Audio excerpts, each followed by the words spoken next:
जो लोग लालच में फंसे रहते हैं, उनके पास कितना भी धन हो, वे गरीब ही रहते हैं। लोभ यानी लालच ऐसी बुराई है जिसकी वजह से हमारे दूसरे सभी गुणों का महत्व खत्म हो जाता है। लालच की वजह से व्यक्ति कभी भी संतुष्ट नहीं हो पाता है और धनवान होते हुए भी गरीब बना रहता है। असंतुष्टि की वजह से जीवन से सुख शांति गायब हो जाती है। यह बात एक पुरानी कथा से समझ सकते हैं।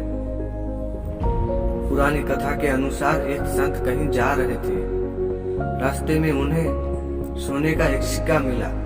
संत ने सिक्का उठा लिया। उनके साथ ही कुछ शिष्य भी थे। संत ने शिष्य से कहा, यह सिक्का किसी ऐसे व्यक्ति को दूंगा जो सबसे ज्यादा जरूरतमंद है।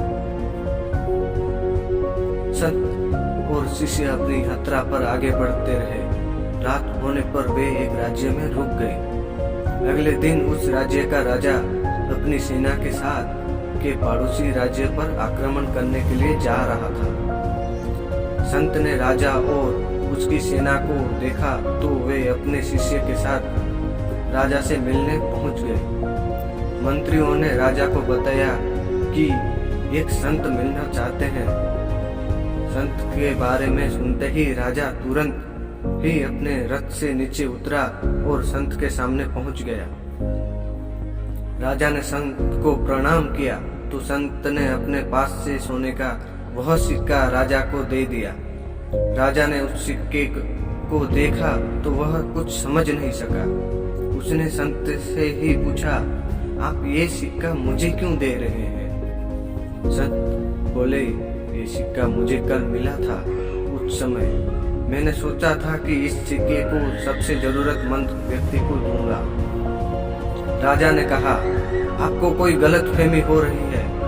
मैं तो इस राज्य का राजा हूँ और मेरे पास अपार धन संपत्ति है। मैं जरूरतमंद नहीं हूँ। संत ने कहा, राजन, आपके पास अपार धन संपत्ति है, बड़ा राज्य है, फिर भी आप दूसरे राज्य पर अधिकार करने के लिए विशाल सेना लेकर आक्रमण करने जा रहे हैं। इसका मतलब यही है कि आपके लालच का अंत नहीं है। इतनी संपदा होने के बाद भी आपको और राज्य चाहते हैं। मेरी नजर में आपसे ज्यादा जरूरतमंद कोई और दूसरा व्यक्ति नहीं है, इसलिए इस सिक्के के आप ही हकदार हैं। संत की ये बात सुनकर राजा को समझ आ गया कि वह लालच की वजह से ही दूसरे राज्य पर हमला करने जा रहे हैं। राजा ने संत से कहा, आपने मुझे मेरी गलती का एहसास कराया है, मुझे क्षमा करें। इसके बाद राजा ने दूसरे राज्य पर आक्रमण करने का विचार छोड़ दिया और अपनी सेना के साथ अपने महल में लौट गया। इस किस्से से की सीख यह है कि लालच का अंत नहीं है। अगर कोई व्यक्ति धनी है और वह लालची है तो वह कभी भी अपने धन का उपयोग नहीं कर पाएगा, हमेशा दुखी और अशांत ही रहेगा। इसलिए इस बुराई को छोड़ देना चाहिए।